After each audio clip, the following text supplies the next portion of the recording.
बिस्मिल्लाहिर्रहमानिर्रहीम, अस्सलाम वालेकुम। मैं हूं जावेद इकबाल और आप देख रहे हैं प्रोग्राम सच के साथ। मदीना मुनव्वरा में पाकिस्तानी वफ़द के साथ जो काबिल मज़म्मत वाक़यात हुए उस पर पूरी कौम सोगवार भी है और पूरी कौम उस पर अफसोस भी कर रही है और यकीनी तौर पर उसकी मज़म्मत भी कर रही है। लेकिन उसके नतीजे में अब हम देख रहे हैं कि कुछ वहाँ पे वीडियोज़ देखी गई जिसमें तहरीक इंसाफ के रहनुमा ये जो अफसोसनाक वाक़यात हो रहे हैं इनको ग्लोरीफाई करने की कोशिश कर रहे थे। हमने उसमें देखा कि पीटीआई लंदन के रहनुमा साहिबजादा जहांगीर वहाँ पे नज़र आए। इसके साथ साथ पीटीआई यूके के सदर भी वहाँ पे नज़र आए, जो कि लोगों को जो वीडियो से लग रहा है कि वो बाकायदा तौर पे ये नारे लगाने के लिए उकसा रहे थे। अब इसके नतीजे में ये हुआ कि मुख्तलिफ़ शहरों में मुकदमात दर्ज हुए और आज जब साबिक वज़ीर दाखिला शेख रशीद के भतीजे शेख राशिद शफीक पाकिस्तान पहुँचे तो उन्हें गिरफ़्तार कर लिया गया, जिसके रद्द अमल में फिर हमने देखा कि ज़ाहिर है शेख रशीद अहमद की भी प्रेस कॉन्फ्रेंस हुई और तहरीक इंसाफ के चेयरमैन इमरान खान ने भी प्रेस कॉन्फ्रेंस की।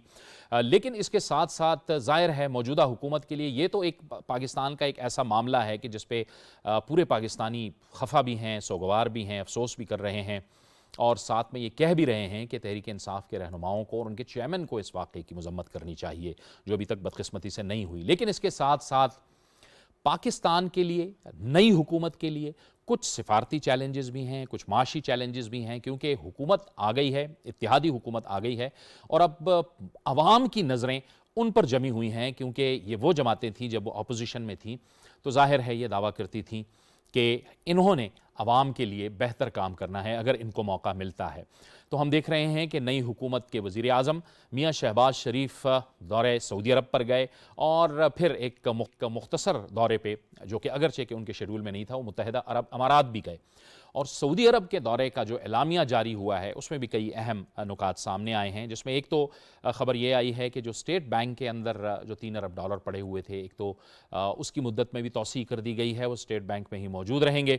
लेकिन इसके साथ साथ दोनों मुल्कों के दरमियान तिजारत बढ़ाने पर इत्तेफाक हुआ है, जो ताउन है सरमायाकारी के हवाले से उस पर भी, अबलाग आमा के लिहाज से जो ताउन है उसे भी बढ़ाने पर इत्तेफाक हुआ है और स्ट्रेटिजिक मामलात पर भी बातचीत हुई है। तो ये जो दौरा है ये पाकिस्तान की मईशत के लिए कितना है और फिर जो नई हुकूमत है वो इसको किस कदर जो अवाम की भलाई है उसके लिए वो इस्तेमाल करेगी, या इसका इम्पैक्ट कितना होगा पाकिस्तान की मईशत के हवाले से, ये भी एक अहम सवाल है। लेकिन इसके साथ साथ पाकिस्तान में जो सियासी मामलात हैं उसमें भी हम देख रहे हैं कि तहरीक इंसाफ के चेयरमैन मुस्तकिल ये कह रहे हैं कि जल्द से जल्द इलेक्शन करवाए जाएं।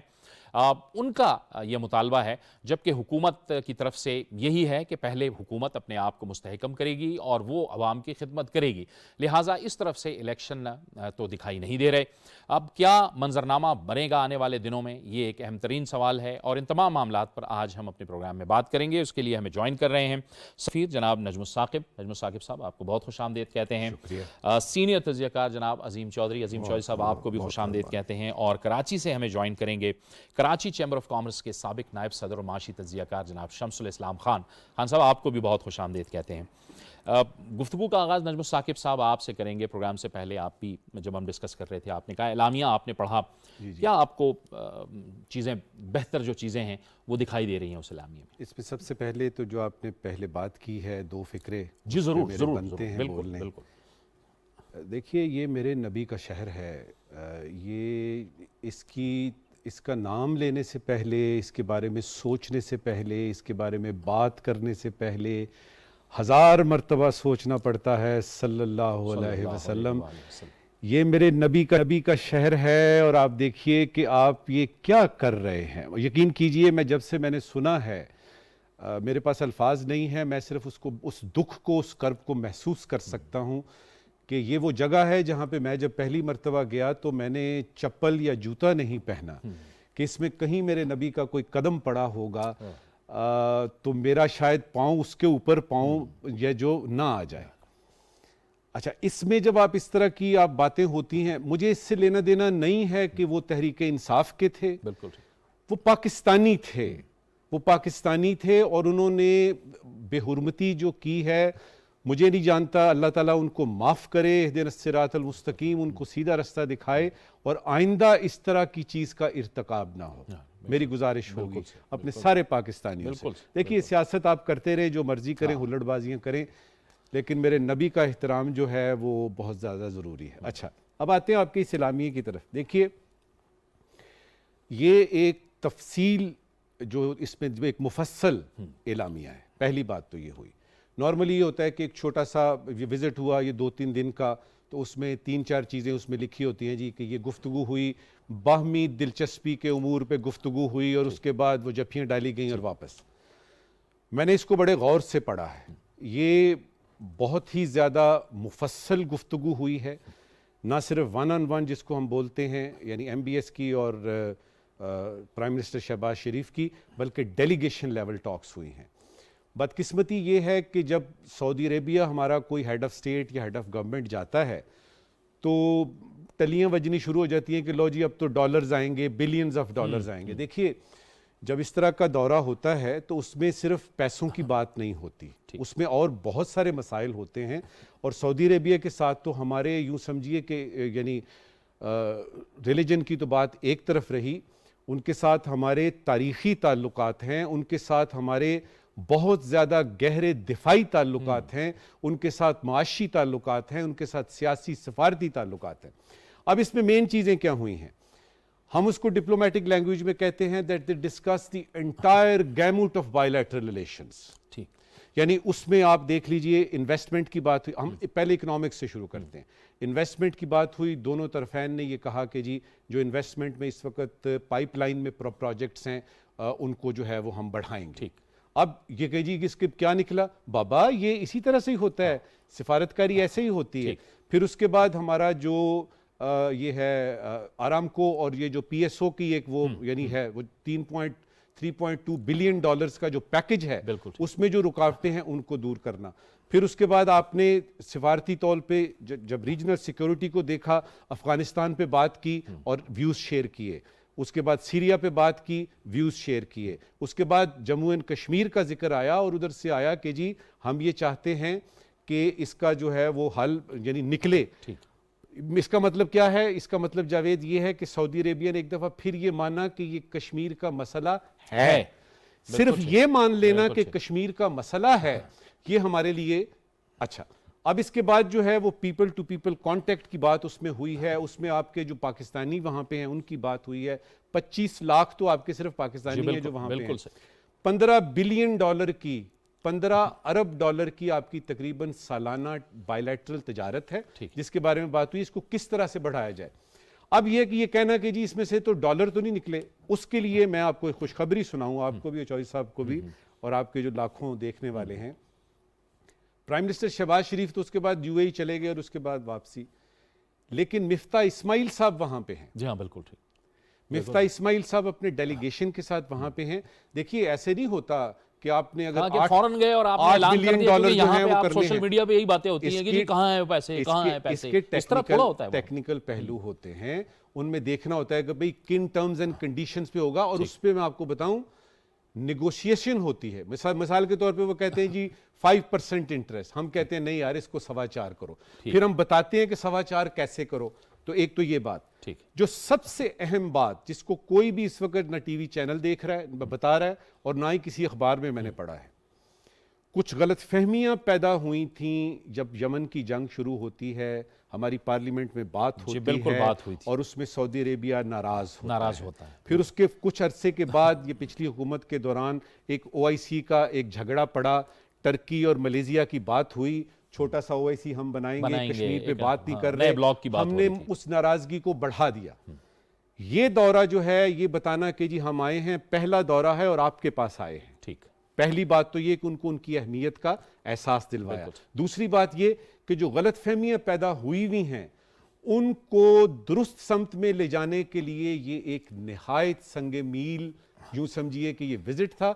और मैं अपने तौर पे बहैसियत सिफारतकार के इस विजिट से जो KSA का है, ठीक, मैं मुतमईन। आप मुतमईन हैं, ठीक है। इसकी जुज़ियात पे फिर हम दोबारा भी आपकी तरफ आते हैं, लेकिन मैं चाहूँगा कि चौधरी साहब मैं आपकी तरफ आता हूँ, लेकिन मैं शमसुल इस्लाम खान साहब की तरफ पहले जाऊँगी। शमसुल इस्लाम खान साहब, चूँकि इकोनॉमिक इम्पैक्ट की ज़रा हम बात कर लें, तो खान साहब आप ये देख रहे हैं, ख़बरें भी देख रहे हैं, और जैसे कि कहा जा रहा था कि कुछ बेहतर चीज़ें हो रही हैं, अब थोड़ा सा उस हमें कुछ आसार दिखाई दे रहे हैं।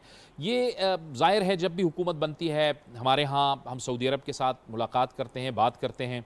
फिर सऊदी अरब का एक तारीख़ी किरदार रहा है कि जब भी हम मुश्किल माशी सूरत हाल में होते हैं वो हमारी मदद करते हैं। उसका आप क्या इम्पैक्ट अब देख रहे हैं कि ये जो मौजूदा आपने इसकी जुज़ियात भी देखी होंगी, आपकी इस पर नज़र होगी।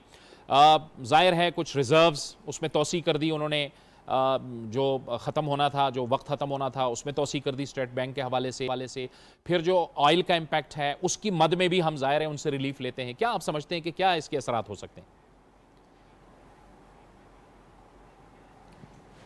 शुक्रिया जावेद साहब। देखें, आपको पता है कि गुज़श्ता जो दिन गुजरे हैं उनमें बड़ी ज़्यादा यहाँ पे गैर यकीनी की सूरत हाल रही थी और उस पॉलिटिकल अनसर्टिनिटी की वजह से माशी बेचैनी भी पैदा हुई और उसने देखा कि हमारा जो रुपया जो है उस पर इतना दबाव पड़ा कि वो रिकॉर्ड 190 रुपये तक पहुँच गया। जब ये अनसर्टिनिटी ख़त्म हुई तो आज अगर आप देखें तो आपको 186 रुपये का डॉलर हो गया।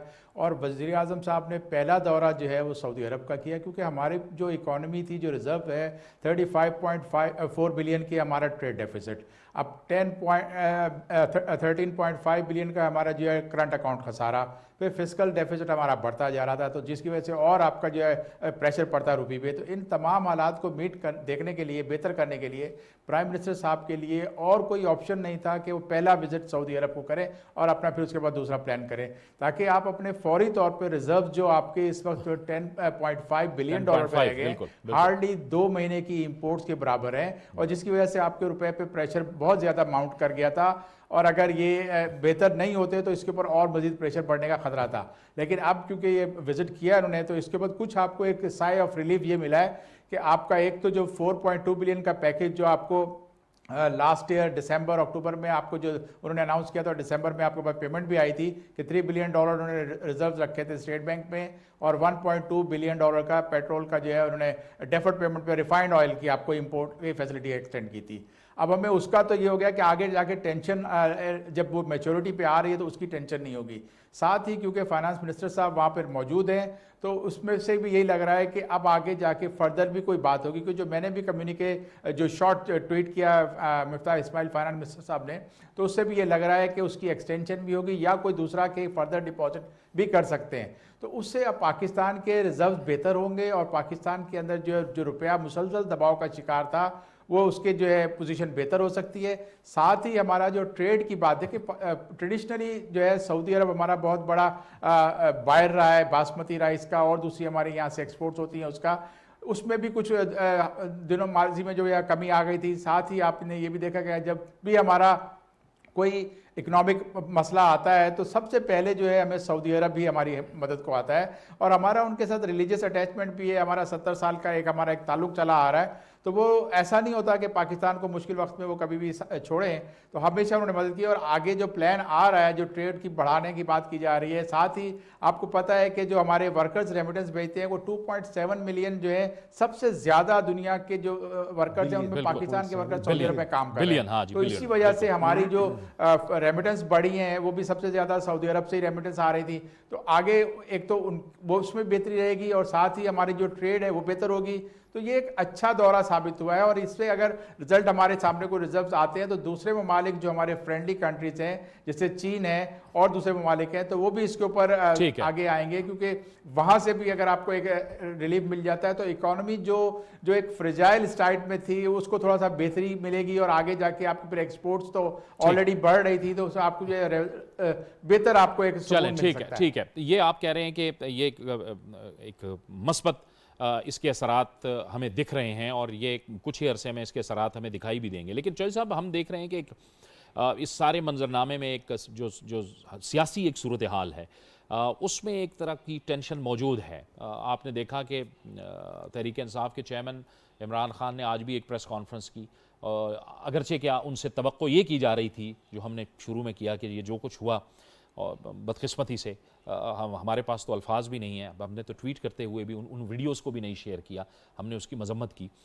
कि वो इस वाक़े की मजम्मत करते, बजाय इसके कि आप ये कहें कि ये लोगों का रद्द अमल है, लोगों का रद्द अमल है, जहाँ आपको सांस भी बड़ी एहतियात से लेनी है, जहाँ पल के झुका के आपको चलना है।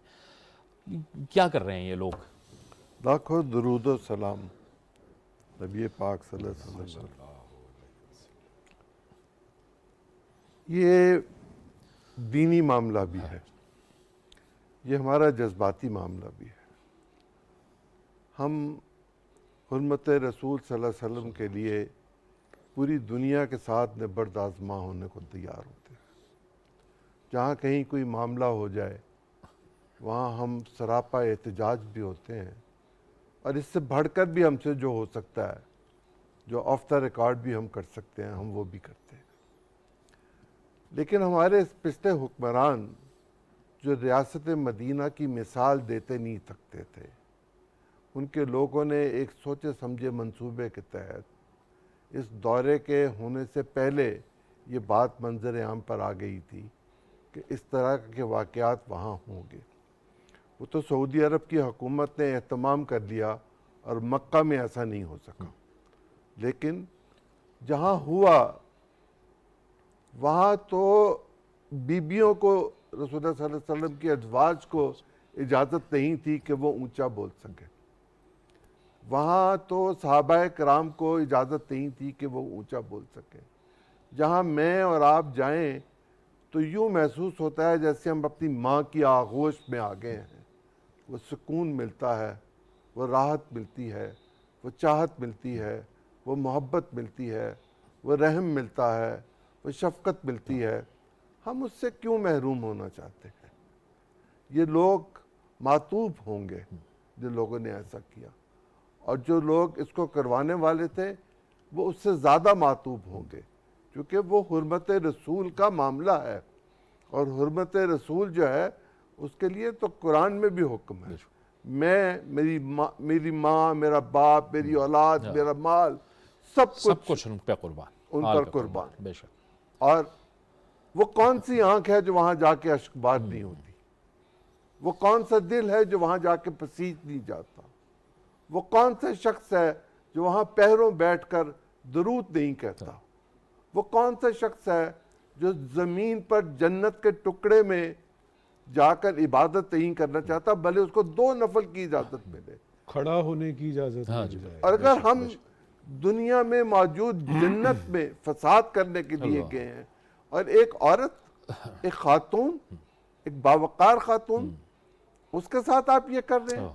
ख्वातीन के लिए तो तमाम अहकामात अल्लाह ताला ने रसूलुल्लाह सल्लल्लाहु अलैहि वसल्लम के ज़रिए दिए।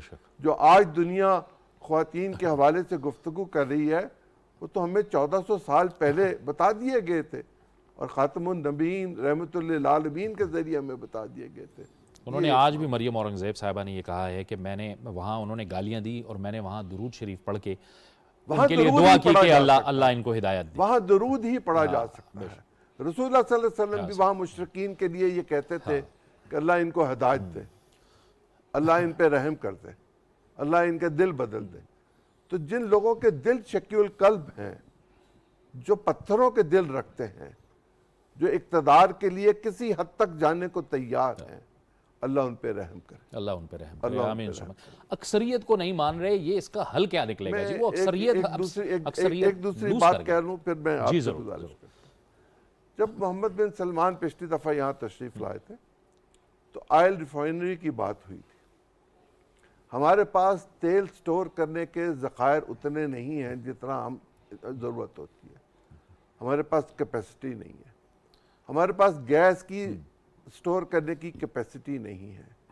सऊदी अरब का इन्वेस्टर, सऊदी अरब की गवर्नमेंट इस बात पे उस वक्त दिलचस्पी रखती थी, अगर मैं गलत हूँ तो नजम साहब नहीं, ये अरामको और उसके ये बात जो थी चली थी, ये दौरे हुए थे, लोग आए थे, डिज़ाइन पे बात चली गई थी, PC1 बनने की बात हो गई थी, इन्वेस्टमेंट की बात शुरू हो चुकी हुई थी कि इन्वेस्टमेंट की जाएगी। जाने क्यों हम ये तवक्को करते हैं कि हम जाएंगे वो तश्तरी में रख कर हमें पैसे दे देंगे। अगर वो हमें रिफाइनरी लगा दें जिसमें उनको भी फ़ायदा होगा, जिसमें हमें भी फ़ायदा होगा, जिसके नतीजे में हमारी इंडस्ट्री बढ़ेगी तो उनको भी उसमें से फ़ायदा होगा। हम तो उनकी जो ज़रूरत है आलू की वो पूरी नहीं करके दे सकते। हमारी तिजारत के लिए बहुत स्कोप है वहाँ, और हमें चाहिए कि जो सर्द मोहरी आ गई हुई थी, मैं उसको इससे ज़्यादा नहीं कहना चाहता, बिल्कुल ठीक, उस सर्द मोहरी को हमने ख़त्म किया। और अगर इसके लिए हमें कुछ थोड़ा बहुत और भी मामला करना पड़े तो हमें कर लेना चाहिए, इसलिए कि ये मुल्क की माशी खुद मुख्तारी का मामला है, ये सियासी इस्तेहकाम का मामला है, ये पाकिस्तान की सॉवरेनिटी का मामला है। ठीक, अब आप इसमें सिर्फ फरमाइए। एक चीज़ ऐड करूंगा, ये बिल्कुल ठीक इन्होंने कहा। देखिए ये जो आरामको और पीएसओ का जो ऑयल रिफाइनरी वाला है, ये बाकायदा तौर पे इस पे काम शुरू हो चुका है। कुछ कहीं पे वो उसको हम कहते हैं रुकावटें हैं कागज़ों की, ठीक। और मुझे पूरा यकीन है कि इस दौरे में डेफिनेटली इस पे बात हुई होगी, क्योंकि ये रुकावटें आरामको की तरफ से हैं। ठीक। तो इस दौरे के बाद अगर कोई प्राइम मिनिस्टर किसी मुल्क में जावे चला जाता है ना, तो इटसेल्फ ये एक कामयाबी होती है। ठीक। ये हाईएस्ट पॉसिबल लेवल है, और मेरे ख्याल में एनर्जी रिलेटेड जो हमारे इकोनॉमिक ये वो हैं प्रोजेक्ट्स हैं, उसमें ख़ास तौर पे ये आरामको और पीएसओ वाला, इसके बारे में बहुत जल्द पेशरफ देखेंगे। और एक चीज़ जो आपने मुझे पहले सवाल किया था, उसमें मैं बता दूं कि मिफ्ता इस्माइल साहब ने जो बात है ना, ये सारी deferment of payment, extra additional, ये वो, उसके लिए 2 हफ्ते उन्होंने कहा है कि इंतज़ार करना है। ठीक है, ठीक। तो इसका मतलब आप अपने नाजरीन से ये कह सकते हैं कि एकदम से कुछ अरब डॉलर उसमें ना देखें। हाँ। 2 हफ्ते के बाद इंशाअल्लाह ताला एक खुशखबरी मिलेगी। ठीक एक है। फिक्रा जी, कहना जी, चाहता हूँ, जी। मिफ्ता पीएसओ के चेयरमैन भी रहे बोर्ड ऑफ गवर्नर के या बोर्ड ऑफ डायरेक्टर्स के, ठीक। तो वो पीएसओ के मामलात को जानते हैं। वो वजीर खजाना के तौर पर पाकिस्तान के माली मामलात को भी जानते हैं। उनके लिए ये निगोशिएशन मुश्किल नहीं होगी, और वो जो भी रुकावट अगर इधर से कहीं होगी तो उसको तो वो फ़ौरन ख़त्म कराएंगे, और जो हमने पॉइंट आउट की होगी उसको ख़त्म कराने के लिए दलाइल से बात कर लेंगे। ठीक है, ठीक है। अब वो जो जिस बात की तरफ मैं आ रहा था, मैं आपसे पूछना चाह रहा था नजमुल साकिब साहब कि शाह अब्दुल्ला मरहूम जो थे, उन्होंने एक बात कही थी कि पाकिस्तान और सऊदी अरब के जो ताल्लुकात हैं, ये मोर देन स्ट्रेटेजिक और मोर देन ब्रदरली।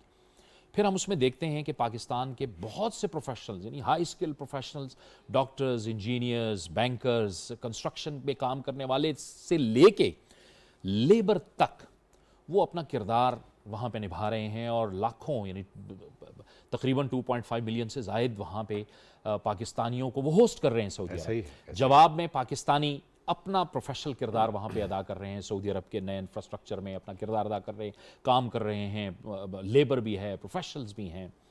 ये जो एक आप समझते हैं कि बॉन्ड है, ये कितना मजबूत बॉन्ड है? देखिए हमारे पाकिस्तानी जो हैं वो दुनिया भर में सबसे ज़्यादा आप जो समझिए कि यूएसए में हैं, इंग्लैंड में हैं, फिर उसके बाद गल्फ़ है, उसके बाद साउथ अफ्रीका में हमारे 2 लाख पाकिस्तानी हैं। अब एक शख्स जो है वो साउथ अफ्रीका में फ़र्ज़ करे एक ड्राइवर ड्राइविंग करता है, ठीक। या एक बढ़ई जो है वो अपने औजार लेके तो वहाँ की मईशत में हिस्सा डालता है, या कोई किसी किस्म का मीनियल वर्क जो करता है, उसको सिर्फ ये है कि वो पैसे बनाएगा और वो घर भेजेगा, बहन की शादी है, भाई को पढ़ाना है, अम्मा की बीमारी है, दादा जान को फलाना, एक ही एंगल होगा, पैसा बनाना है। ये जो मक्का मुअज़्ज़मा के गिरदो नवाह में ये जो सऊदी अरेबिया में काम करने वाले हैं, इनके 2 रुख हैं, 2 इनको एंगल हैं। एक तो ये कि अल्लाह का घर है, मेरे नबी का घर है, मेरे नबी की वहाँ पे मस्जिद है, वो जगह बड़ी कीमती है, जगह बड़ी मुकद्दस है। तो उसमें वो ये होता है कि ये जो हम कर रहे हैं, इसमें बरकत वाला एलिमेंट जो है, हाँ। वो फिर आता है। और फिर ये सारे लोग जो हैं, आपने बिल्कुल ठीक फिगर बताया, हमारी जो फॉरेन ऑफिस की फिगर है उसमें 25 लाख यानी 2.5 मिलियन जो आपने बोला है, ये सिर्फ केएसए में, सिर्फ सऊदी अरेबिया में है। अब ये है कि वो जब वहां जाते हैं फिर वो हज भी करते हैं, वो उम्रा भी करते हैं, फिर मेरे जैसे दोस्तों को बुला के फिर उनकी मेज़बानी भी करते हैं, सवाब उठाते हैं। तो इसमें कई एंगल आ जाते हैं, सिर्फ ये नहीं है। अब इसमें 2-3 चीज़ें बड़ी ज़रूरी हैं देखने के लिए। हो सकता है कि आपका जो प्रोग्राम देख रहे हैं उनमें से कुछ लोगों को ये इतला मिली हो कि जी वहाँ से वो जो जेल में थे हमारे पाकिस्तानी, उनका क्या बन रहा है, फिर उसके बाद वो जो ड्राइवर हजरात हैं वो कैसे, और बेशुमार सबसे ज़्यादा तादाद में जो केएसए में ड्राइवर्स हैं ना, उनमें पाकिस्तानी सबसे ज़्यादा है। इसमें मुआहदा बाकायदा हो चुका है, कुछ 2,500-3 हज़ार जेल से रिहाई का वो तो इंडिया हमें मिल चुका है। सिर्फ उसके कुछ प्रोसीजरल एस्पेक्ट्स हैं, बाकी भी कोई इतने ही रह जाएंगे 2,000 के करीब, तो वो भी इंशाल्लाह ताला पाकिस्तान वो आएंगे वापस।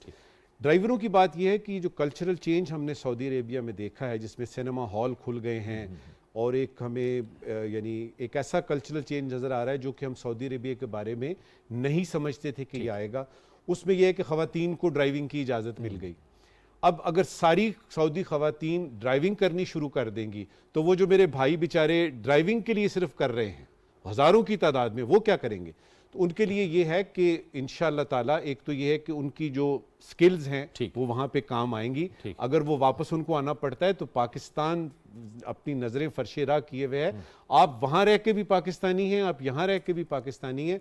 सिर्फ इसमें यह है कि मेरा सिफारत खाना जो वहाँ पे है रियाद में और मेरी जो कौंसलेट जनरल है मेरी जद्दा में ख़ास तौर पे, इनके अफसरों को, ये जूनियर लोग हैं, हमसे बहुत जूनियर हैं, इनसे हम कहते रहते हैं कि देखिए आप वहाँ जाते हैं, जब किसी भी सिफारत खाने के जो सफ़ीर हैं या नंबर 2 हैं या काउंसलर फर्स्ट सेक्रेटरी, इनका मेरे नज़दीक, मैंने 35 साल यही किया है फॉरेन सर्विस में, नंबर 1 प्रायोरिटी होनी चाहिए जो आपके पाकिस्तानी है। ठीक। अच्छा, उसमें एक और गलत फहमी है कि जी ये तो हमारे पास गैर कानूनी काम लेके आ जाते हैं। गैर कानूनी काम लेके आते हैं?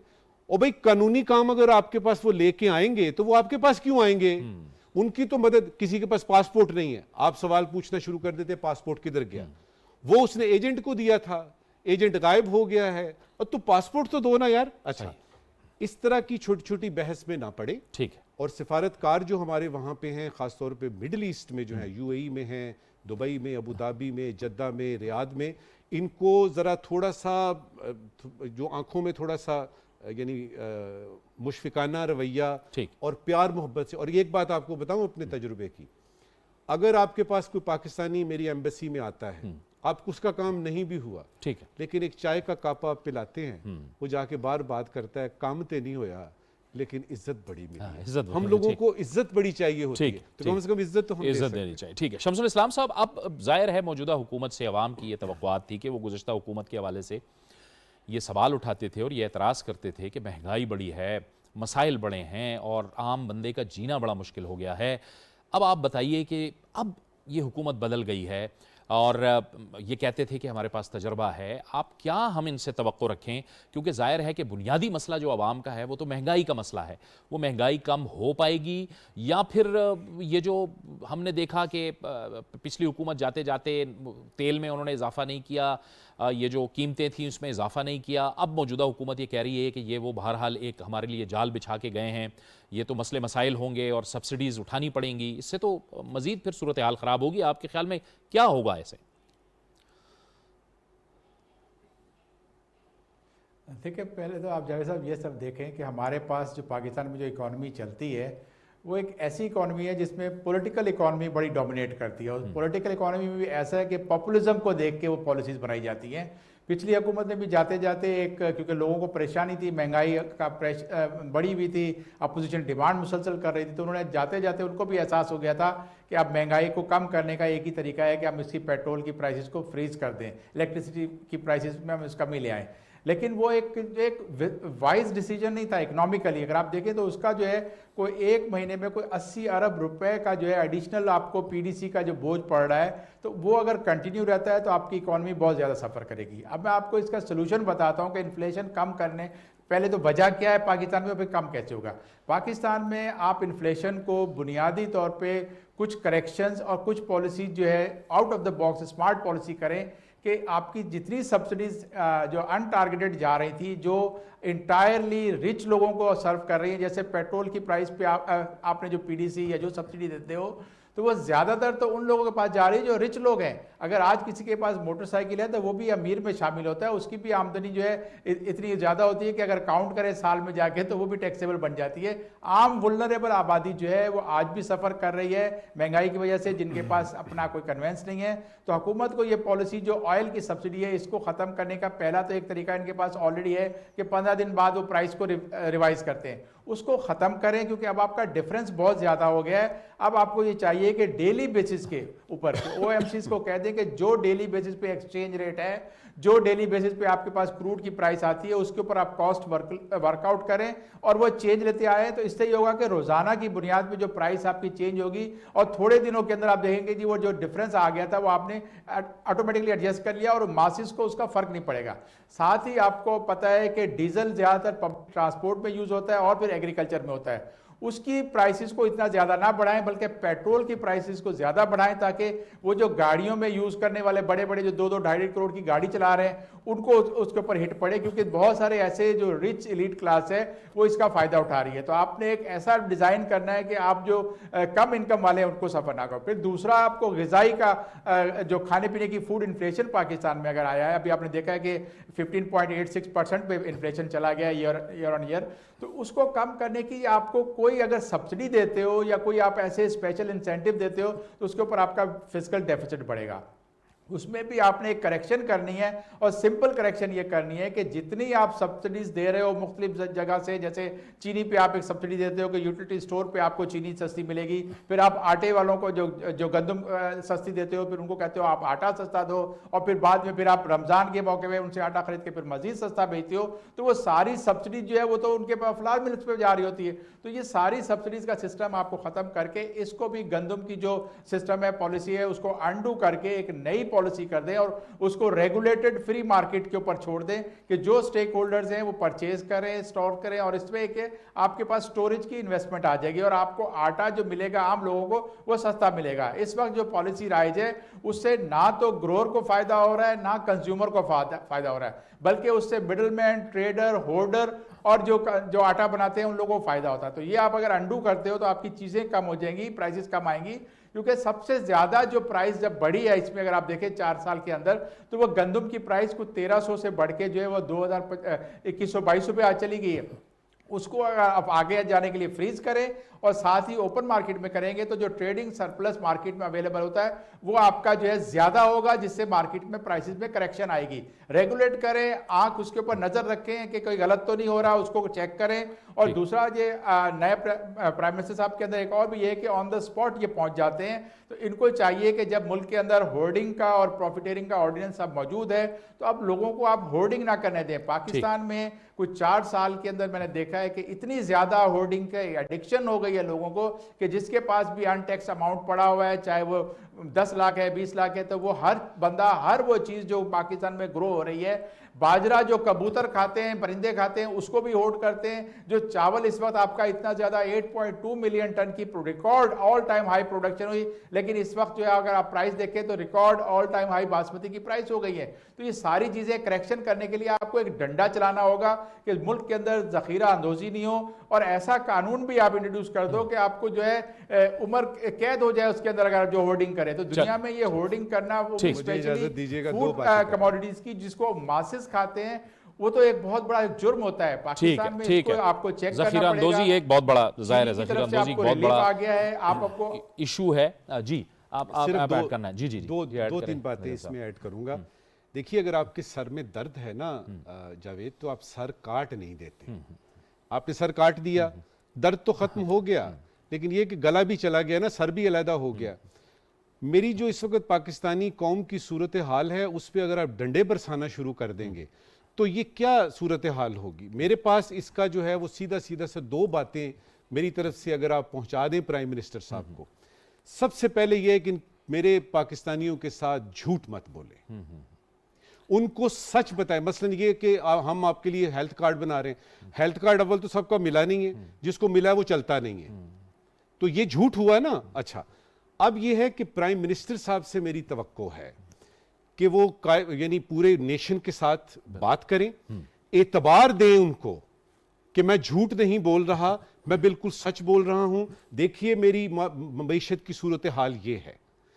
वो एतबार दे के हेड वाइज सारी बातें बता के कि ये बातें हैं, और फिर कौम से वो दरखास्त करें कि इतने अरसे तक आप अपनी बेल्टें कस लें, मोज़ों को ऊपर करें और मेरा साथ दें। ठीक, ये अगर पूरे पाकिस्तान के यानी जो 224 मिलियन लोग हैं हम, अगर उनको आपने इतबार दे दिया कि ये लीडरशिप ऑनेस्ट है, अगर आपने उनको ये इतबार दे दिया कि ये पूरे मुल्क का मसला है और मैं भी उसमें शामिल हूं, तो यकीन कर लीजिए कि आपको सऊदी अरेबिया और यूएई जाने की जरूरत नहीं पड़ेगी। अवाम खुद कहेगी कि हम अपने ऊपर ये सब्सिडी हमें नहीं चाहिए। जी शमसुल इस्लाम साहब, आप जो बात कर रहे थे जाहिर है होर्डिंग्स के हवाले से और इन सारी चीज़ों के हवाले से, वो एक जाहिर सिंबॉलिक भी है कि आप उन पे सख्ती करें, क्योंकि वो जाहिर है एक मसला तो पैदा होता है। आप एम्बेसडर साहब ने भी अपनी तजवीज़ दी है, आप इसमें ऐड करना चाहें तो ज़रूर ऐड करें।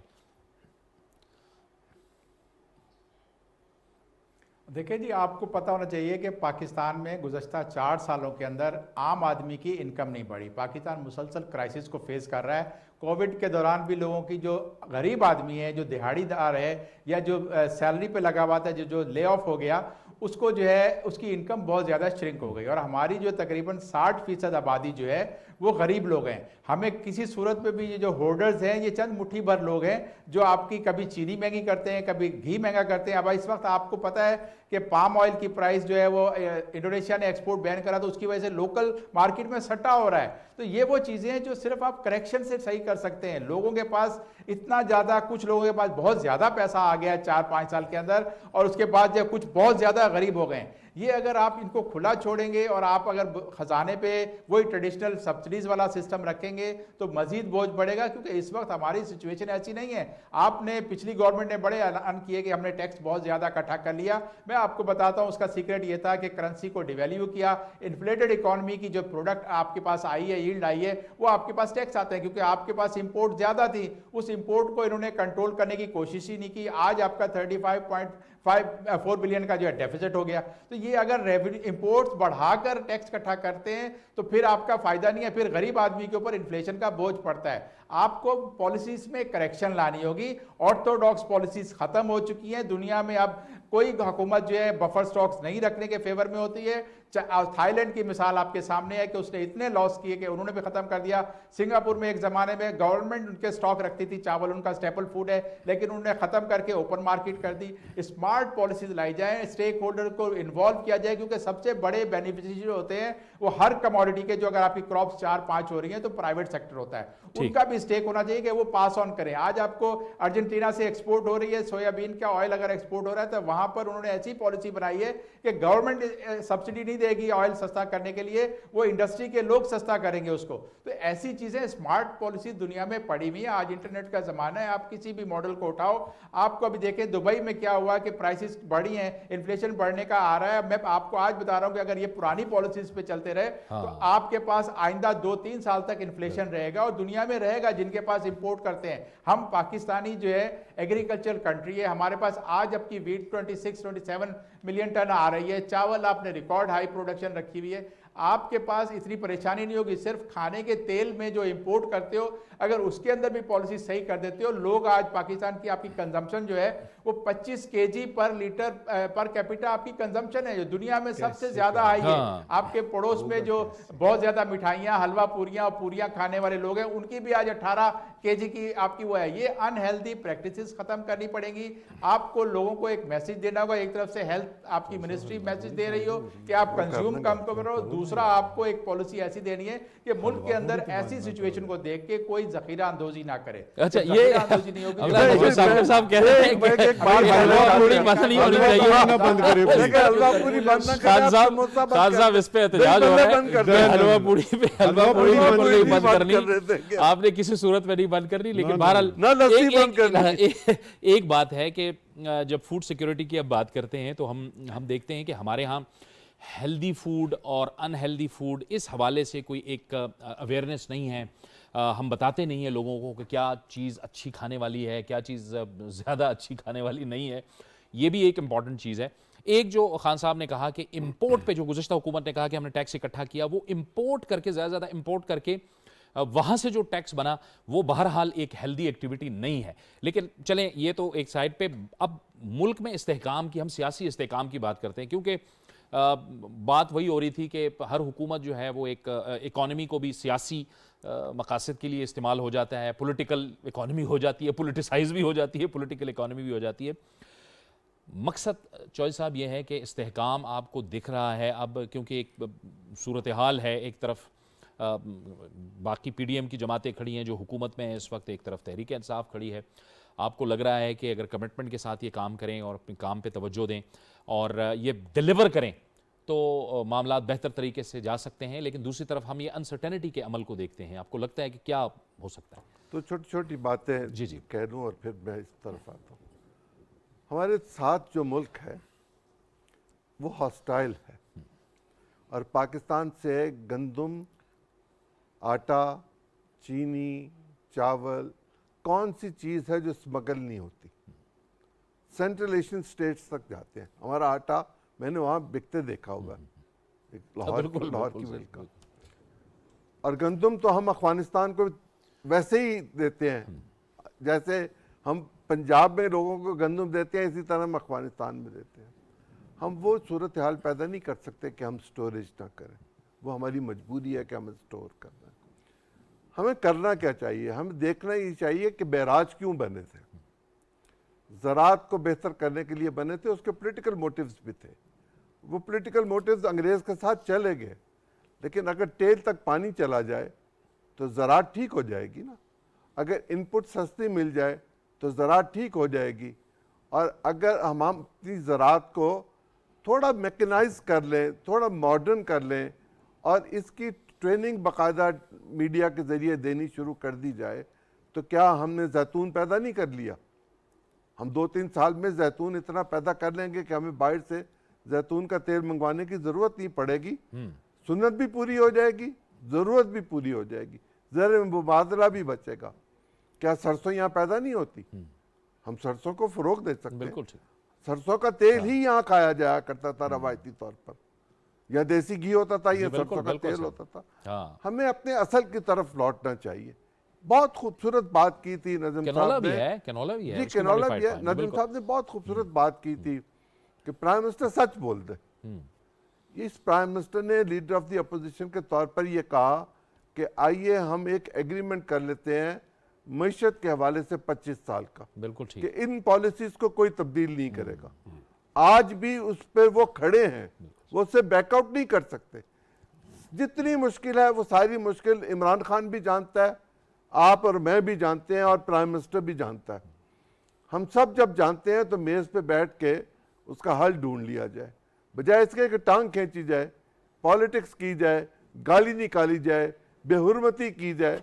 उसकी बजाय आप कंस्ट्रक्टिव काम करें और लोगों को सच बता दें कि ये हमारी असल पिक्चर है, इसको ठीक करने के लिए ये रंग रोगन चाहिए, इसमें इतना वक्त लगेगा, इतनी मजदूरी लगेगी, इतने लोगों की कैपेसिटी जो है वो हमें ज़रूरत है, उसकी दरकार है।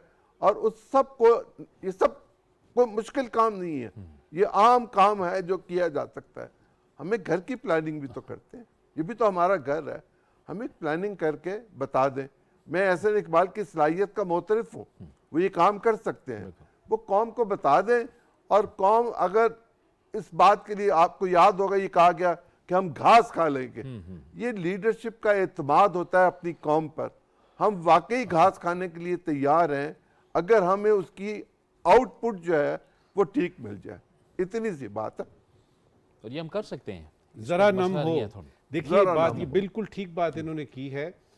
मैं फिर से कहूँगा कि ये वक्त आ गया है कि अभी ये सोशल मीडिया के दौर में जहाँ पे कि फेक न्यूज़ ज़्यादा चलती है और एकदम से आपका माइंडसेट चेंज हो जाता है कोई चीज़ पढ़ के, देख के, सुन के, उसमें बहुत ज़रूरी है कि बाकायदा तौर पे पीटीवी पे वो आएँ, प्राइम मिनिस्टर साहब कौम से खिताब करें और सच बोलें, और बजाय इसके कि उसमें कुछ सियासी किस्म की बातें हों कि हुकूमतों ने ये किया और हमारी हुकूमत फलाना, सीधा सीधा सब बताएं कौम को इस वक्त आपकी मईशत का ये हाल है। मैंने इस तरह बताया एक एक सेक्टर में, और फिर इल्तिजा करें, इस्तिदा करें, दरखास्त करें पाकिस्तानियों से कि मुझे इतना टाइम दे दीजिए, इस टाइम में अपनी बेल्टें कस लीजिए, और ये सब्सिडी वगैरह जो मैं ये ख़त्म कर रहा हूँ। इकोनॉमिक्स में आपको इस वक्त ख़ास तौर पे, जबकि 4-5-6 महीने के बाद खाकम बदहन डिफॉल्ट होने की सिचुएशन क्रिएट हो रही है, और आपको 30 जून तक सिर्फ $10 बिलियन चाहिए, सिर्फ 30 जून तक। उसमें $30 बिलियन का आपका सिर्फ तजारती खसारा है। ये वक्त नहीं है सियासत करने का कि अब अगर हमने सब्सिडी फलाना ना किया तो पता नहीं, लोग कहेंगे कि आपने तो कोई कारकर्दगी नहीं दिखाई। लोगों के साथ सच बोलिए और बताइए उनको, और फिर उनसे इस्तिदा कीजिए कोऑपरेशन करने की। 100 इकोनॉमिस्ट को सामने बिठा लें, मीडिया भी मौजूद हो, प्राइम मिनिस्टर की टीम भी मौजूद हो, प्राइम मिनिस्टर अपना पूरा प्लान दें, और 100 अपोजिशन के इकोनॉमिस्टों को भी बुला लें और उन्हें कहें आप सवाल करें, मैं आपको जवाब दूंगा। ठीक है। ये खान साहब, कुछ सफ़ेद हाथी भी होते थे इदारों में, वो अब भी हैं, उन पे यानी वो भी एक रिफॉर्म्स का हिस्सा तो होना चाहिए ना, उनके बारे में भी कुछ फैसला तो करना चाहिए। बिल्कुल जी, पाकिस्तान में एक तो पब्लिक सेक्टर के जो एंटरप्राइजेज हैं वो बड़ा एक वाइट एलिफेंट के तौर पे आपके जो ना जो टैक्स आप इकट्ठा करते हो वो एक छन्नी में जिसमें आटा छानते हैं ना उसमें आप इकट्ठा करते हो और उसमें इतने सुराख है कि वो निकल रहे हैं। तो ये बड़ी जो आपकी जो तकरीबन 80-85 के करीब जो है एसओईज हैं उनके लॉसेस को देखो तो एक ह्यूज अमाउंट वो आपका जो है खा रहे हैं। उसको आपको फौरन करना चाहिए क्योंकि पिछली गवर्नमेंट ने बड़ी बातें की कि हम इनको इसकी मैनेजमेंट सही करेंगे, इसका वो करेंगे। मैं और आप देखें इसी मुल्क में जवान हुए हैं, इसी मुल्क में काम किया है। वो ऑर्गेनाइजेशन जो पब्लिक सेक्टर के तहत चलती रही हैं वो अब कमा के नहीं देखी। पिछला दौर जब इनके नवाज शरीफ साहब की जो हुकूमत थी उसमें तो उन्होंने यूटिलिटी स्टोर को भी बंद करने का प्लान कर लिया था क्योंकि जो यूटिलिटी स्टोर हो, ट्रेडिंग कॉर्पोरेशन हो, ये सारी अगर आपकी लॉसेस कर रही हैं तो एक तरफ से आप ज़्यादा टैक्सेस इकट्ठा करते हो, दूसरी तरफ से ड्रेन आउट कर देते हो, तो फिर आपका जो है मुल्क का हाल यही होता है। आपने साथ ही एक और काम भी किया हुआ है, वो दूसरा वाइट एलिफेंट ये है कि पाकिस्तान में जो मैं क्योंकि प्राइवेट सेक्टर से बिलोंग करता हूं मैं उसको डिफेंड नहीं करूंगा, बहुत सारी ऐसी बड़ी जो मछलियां हैं जो बिग विग्स हैं वो आपसे सब्सिडीज ले रही हैं और वो इनएफिशिएंट सेक्टर है, वो भी मुसलसल आपको कुछ पे बैक नहीं कर रहा कि कहीं कंट्रीब्यूट कर रहा हो लेकिन आपसे सब्सिडीज बहुत ज्यादा ले रहा है। अब आज जो सिचुएशन है मैं देख रहा हूं, अल्लाह ना करे ऐसा हो, अल्लाह ना करे ऐसा हो कि हम श्रीलंका क्या नेपाल जैसी हमारी हालत होने जा रही है, हमें वो बंद करना पड़ेगा। और साथ ही जब हम बार बार अपील करते हैं ना कि आवाम से कि बेल्ट बांधो, आवाम तो दिहाइयों से बेल्ट बांध के कसती चली जा रही है, उसकी तो हड्डियां रह गई हैं, पेट खत्म हो गया है। लेकिन जो पर्क्स और जो आप बेनिफिट्स दे रहे हो ना, फ्री पेट्रोल दे रहे हो उनको, कंसर्न लोगों को, ऑफिशियल्स को फ्री उनको हर चीज दे रहे हो, उसको खत्म करो। ये सारी सब्सिडी जो ऊपर की क्लास है जब आप कम करके टारगेटेड करोगे, मैं सिर्फ आपको मिसाल देता हूं, ये जो आपने पीडीसी के अमाउंट में जो 80 अरब रुपया महीना आप एक दे रहे हो उसको अगर लगाते हो और गरीब लोग जिसके पास अपनी बाइक नहीं होगी, जो आम पब्लिक ट्रांसपोर्ट में सफर करता है, उसको 5 किलो चावल या 5 किलो गंदम जो है या आटा उसको 5 किलो फ्री दे दो फी आदमी महीने का, तो मैं कहता हूं एक बहुत बड़ा चेंज आ जाएगा। पाकिस्तान में गरीब लोग ज्यादा हैं और गरीब लोग ही इलेक्शंस में जाते हैं, गरीब लोग ही ठीक है खान साहब, वक्त भी खत्म हो गया और यकीनी तौर पे पेट भरा है, वो पाकिस्तान जो है एक बड़ा फर्टाइल मुल्क भी है और इसके साथ साथ पाकिस्तान के जो लोग हैं बड़े कमिटेड लोग भी हैं, मेहनती लोग भी हैं और अपनी हुकूमत को चलाना, अपने मुल्क को चलाना और जाहिर है एक कौम की हैसियत से रहना, ये इनमें यकीनी तौर पे एक बहुत बड़ा टैलेंट मौजूद है। पाकिस्तान की एक बड़ी इकॉनमी है, मेहनत की जाए तो इसको बेहतर किया जा सकता है। जो टीम मुस्लिम लीग नून के पास है उसमें हम देख रहे हैं कि हमारे पास जो इतलात हैं कि इसहाक डार साहब बजट के हवाले से भी कंट्रीब्यूट कर रहे हैं और काम कर रहे हैं और माइल यहाँ पे ऑन ग्राउंड मौजूद हैं, तो ये उनके लिए यकीनी तौर पे बड़ा चैलेंज है। अवाम सब उनकी तरफ देख रहे हैं और उनसे तवक्को रखते हैं कि वो पॉलिसीज़ देंगे और वो जो एक्शंस है वो करेंगे जिससे उनको रिलीफ मिले। बहुत बहुत शुक्रिया शमसुल इस्लाम खान साहब आपका, नजमुल साकिब साहब आपका और अजीम शोएब साहब आपका बहुत बहुत शुक्रिया। हमारा आज का प्रोग्राम, जावेद इकबाल को इजाज़त दीजिए, अल्लाह हाफ़िज़।